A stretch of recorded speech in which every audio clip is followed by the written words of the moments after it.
Assalamualaikum warahmatullahi wabarakatuh. Sahabat-sahabat yang dirahmati oleh Allah. Bayangkan sebuah kisah sederhana dari Abu Nawas yang penuh teka-teki, canda, sekaligus syarat makna. Di balik kepintarannya yang sering membuat orang terheran-heran, ternyata tersimpan hikmah terselubung yang begitu dalam. Namun sebelum itu, mari kita awali dengan membaca sholawat kepada Nabi Muhammad Shallallahu Alaihi Wasallam. Semoga dengan sholawat ini, kelak kita semua mendapatkan syafaat beliau di akhirat. Jangan lupa untuk menekan tombol like dan subscribe, karena dukungan kalian sangat berarti dalam menyebarkan dakwah Islam dan menjadi amal jariah yang terus mengalir pahalanya. Bagi yang telah like dan subscribe, kami doakan semoga Allah Subhanahu wa Ta'ala memudahkan segala urusannya, melapangkan rezekinya, menjaga kesehatannya, dan mengabulkan segala hajatnya di dunia maupun di akhirat. Amin ya Rabbal Alamin. Di sebuah pasar yang ramai di kota Baghdad, orang-orang berdesakan untuk membeli kebutuhan harian. Suara pedagang bersahutan, aroma rempah memenuhi udara, dan hiruk-pikuk membuat suasana semakin hidup. Di tengah keramaian itu, tampak seorang lelaki sederhana berjalan perlahan. Dialah Abu Nawas, sosok yang dikenal oleh banyak orang karena kecerdasan dan kelucuannya. Namun hari itu, Abu Nawas tampak lebih serius dari biasanya. Langkahnya terhenti ketika melihat seorang pemuda duduk termenung di bawah pohon kurma dekat pintu masuk pasar. Wajah pemuda itu kusut, matanya sayu, seolah menanggung beban berat yang tak mampu ia ungkapkan. Abu Nawas mendekat, lalu menyapanya dengan suara lembut. "Wahai anak muda, mengapa engkau duduk di sini dengan wajah penuh kesedihan? Bukankah pasar ini dipenuhi dengan kegembiraan orang-orang yang berjual beli?" Pemuda itu menoleh dengan mata berkaca-kaca. "Aku lelah, Abu Nawas. Dunia terasa begitu kejam. Aku bekerja keras, tetapi rezekiku selalu terasa kurang. Orang-orang memandangku rendah. Aku tidak tahu harus bagaimana lagi." Mendengar keluh kesah itu, Abu Nawas tidak langsung menjawab. Ia hanya tersenyum tipis, lalu duduk di samping pemuda tersebut. Ia menatap keramaian pasar yang terus berjalan, seakan sedang mencari kata yang tepat. Beberapa saat kemudian, Abu Nawas berkata pelan namun penuh makna. "Anak muda, pernahkah engkau perhatikan orang-orang di pasar ini? Ada yang datang dengan wajah ceria, ada pula yang datang dengan wajah penuh beban. Tetapi lihatlah, semua masih melangkah, semua masih berusaha. Dunia memang tidak selalu memberi apa yang kita mau. Namun Allah selalu memberi apa yang kita butuhkan." Pemuda itu terdiam, mencoba memahami ucapan tersebut. Matanya menatap ke arah keramaian pasar, tetapi hatinya masih bergulat dengan kegelisahan. Abu Nawas melanjutkan dengan nada yang lebih dalam. "Rezeki bukan hanya tentang emas dan perak. Kadang rezeki itu berupa kesehatan, ketenangan hati, atau doa yang dipanjatkan orang tua di rumah.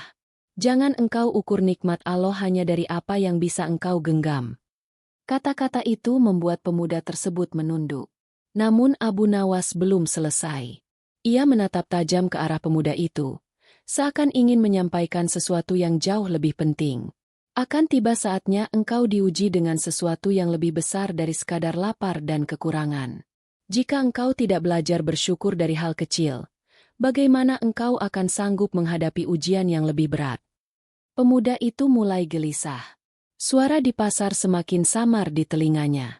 Ia merasa Abu Nawas seakan mengetahui apa yang akan menimpa dirinya.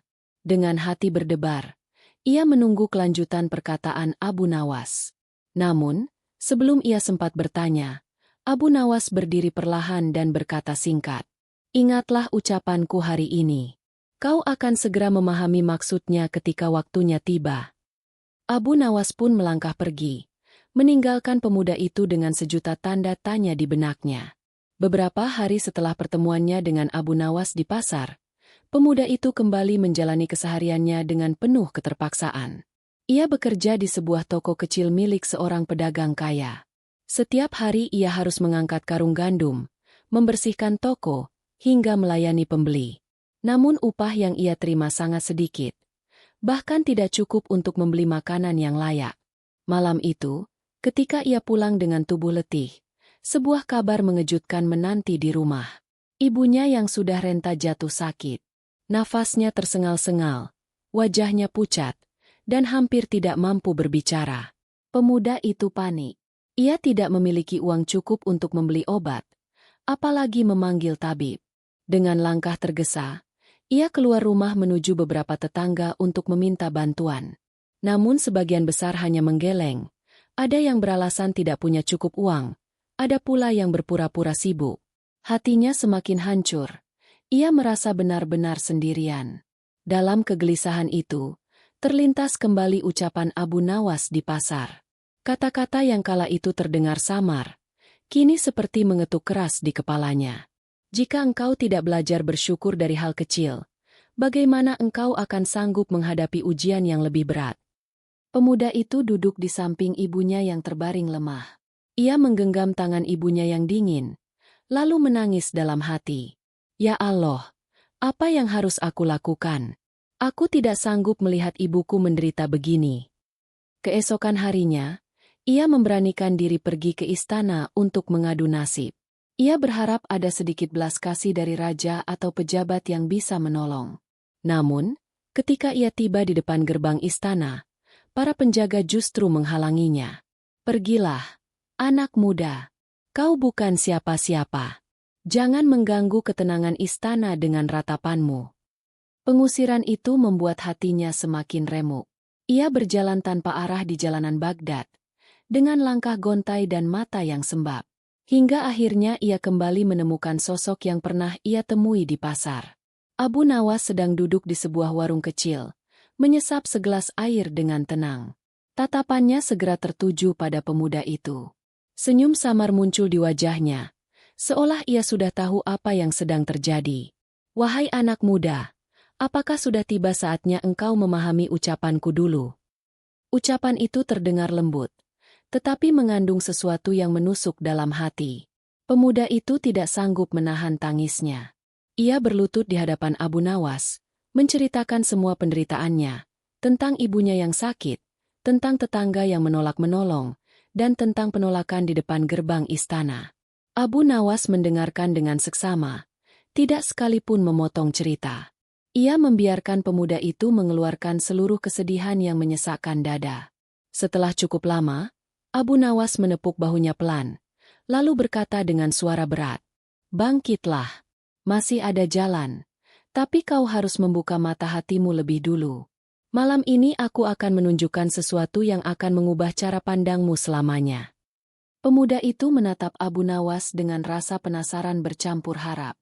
Entah apa yang dimaksud, namun dalam hatinya ia percaya, kali ini ia tidak boleh mengabaikan nasihat orang bijak itu. Malam itu, langit Baghdad tampak pekat tanpa cahaya bulan. Pemuda itu mengikuti Abu Nawas melewati lorong-lorong sempit di pinggiran kota. Angin malam menusuk tulang. Suara anjing menggonggong terdengar dari kejauhan, membuat langkahnya terasa semakin berat. Abu Nawas berjalan di depan dengan tenang, seolah sudah hafal setiap jalan gelap yang mereka lewati. Pemuda itu berulang kali ingin bertanya kemana tujuan mereka, namun tatapan Abu Nawas yang tenang membuatnya memilih diam. Akhirnya mereka tiba di sebuah gubuk tua di tepi sungai. Dari dalam terdengar suara lirih seorang anak kecil menangis. Abu Nawas mengetuk pintu perlahan. Lalu seorang perempuan kurus dengan wajah letih membukakan pintu. "Wahai ibu, bolehkah kami masuk sebentar?" ujar Abu Nawas dengan suara lembut. Perempuan itu mempersilakan mereka masuk. Pemandangan di dalam gubuk membuat pemuda itu tertegun. Hanya ada sebuah tikar usang, sebuah tungku yang padam, dan 3 anak kecil yang tampak kelaparan. Wajah-wajah pucat mereka menatap penuh harap, seolah menunggu keajaiban. Pemuda itu tercekat. Ia merasa masalah yang ia hadapi begitu besar. Namun kini matanya dipaksa melihat kenyataan yang jauh lebih berat. Anak-anak itu tidak hanya miskin, tetapi juga kelaparan dan hampir putus asa. Abu Nawas duduk bersila di tengah ruangan, lalu berkata pelan, "Anak muda, lihatlah, ada orang-orang yang ujiannya lebih berat darimu. Namun mereka masih mampu tersenyum. Masih mampu mengucapkan nama Allah dengan penuh harap. Apa engkau masih merasa bahwa hidupmu yang paling menderita?" Pemuda itu menunduk. Dadanya sesak. Air matanya menetes tanpa bisa ia tahan. Ia teringat ibunya yang sakit, tetapi juga teringat betapa dirinya masih punya rumah meski sederhana. Ia masih bisa makan meski seadanya. Sedangkan di hadapannya kini, ada keluarga yang bahkan tidak tahu apakah esok masih bisa bertahan hidup. Abu Nawas lalu mengeluarkan sepotong roti dari balik jubahnya. Ia membagi roti itu menjadi potongan kecil, memberikannya kepada anak-anak itu satu persatu. Wajah mereka langsung berbinar, meski potongan roti itu begitu kecil untuk perut yang lapar. Pemuda itu semakin terenyuh. Ia berbisik lirih. Aku malu, Abu Nawas. Selama ini aku hanya memandang sempit hidupku. Aku mengeluh, padahal ada orang lain yang jauh lebih membutuhkan belas kasih. Abu Nawas menatapnya dalam-dalam. Senyumnya kali ini berbeda, lebih hangat, namun juga penuh arti. Inilah rahasia hidup yang sering terlewat. Kesedihanmu bisa terasa ringan ketika engkau mau melihat penderitaan orang lain. Dan nikmatmu akan terasa besar ketika engkau mau bersyukur atas yang kecil. Malam semakin larut. Suara sungai mengalir tenang, seakan mengiringi renungan panjang pemuda itu. Namun Abu Nawas belum selesai. Ia berkata lirih, nyaris seperti bisikan. Besok pagi, kau akan melihat bagaimana Allah mengajarkanmu pelajaran terakhir dari ujian ini. Pemuda itu menatap Abu Nawas dengan mata yang masih basah. Ada rasa penasaran yang membakar hatinya. Apa yang akan terjadi esok hari? Fajar mulai menyingsing di ufuk timur. Pemuda itu terbangun dengan hati berdebar, mengingat ucapan Abu Nawas malam sebelumnya. Ia segera bergegas pulang untuk melihat kondisi ibunya. Sesampainya di rumah, ia mendapati ibunya masih terbaring lemah. Namun kali ini, ada seorang tabib yang sedang memeriksa dengan penuh telaten. Pemuda itu terkejut. Bagaimana mungkin tabib bisa datang? Padahal ia tidak pernah memanggilnya. Tabib itu menoleh sambil tersenyum. Seseorang telah membayar untuk pengobatan ibumu. Aku hanya menjalankan tugas untuk menolong. Pemuda itu semakin bingung. Siapakah orang baik hati itu? Ia berlari keluar rumah, dan di kejauhan, ia melihat sosok Abu Nawas berjalan perlahan, seolah hendak meninggalkan gang sempit itu. Dengan air mata mengalir deras, pemuda itu mengejarnya. Ia berlutut di hadapan Abu Nawas, menahan tangis penuh haru. Kenapa engkau begitu peduli padaku, wahai Abu Nawas? Padahal aku hanyalah orang biasa yang sering mengeluh. Abu Nawas mengangkat pemuda itu agar berdiri, lalu menatapnya dengan penuh kasih sayang. Aku hanya perantara. Segalanya datang dari Allah. Ingatlah, anak muda, saat engkau mampu mensyukuri nikmat yang kecil, maka Allah akan bukakan jalan untuk nikmat yang lebih besar. Dan ketika engkau mau melihat penderitaan orang lain, maka hatimu tidak akan lagi terbelenggu oleh kesedihanmu sendiri. Pemuda itu terdiam. Hatinya seakan tersiram cahaya. Beban yang selama ini menghimpit, kini berubah menjadi keyakinan baru. Ia bersumpah dalam hati untuk lebih bersyukur, lebih peduli, dan lebih sabar dalam menjalani hidup. Abu Nawas pun melangkah pergi dengan tenang, meninggalkan pesan yang akan terus terpatri dalam hatinya selamanya. Dari kisah ini kita belajar bahwa setiap kesulitan selalu membawa pelajaran. Ujian hidup bukan untuk melemahkan, melainkan untuk menguatkan. Dan rezeki bukan hanya tentang harta, melainkan ketenangan hati serta kasih sayang dari Allah.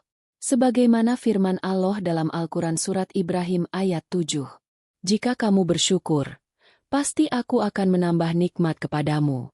Tetapi jika kamu kufur, maka sesungguhnya azabku sangat pedih.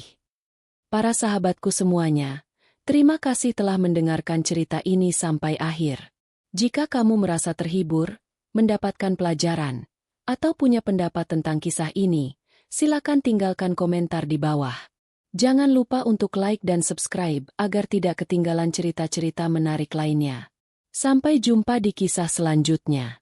Wassalamualaikum warahmatullahi wabarakatuh.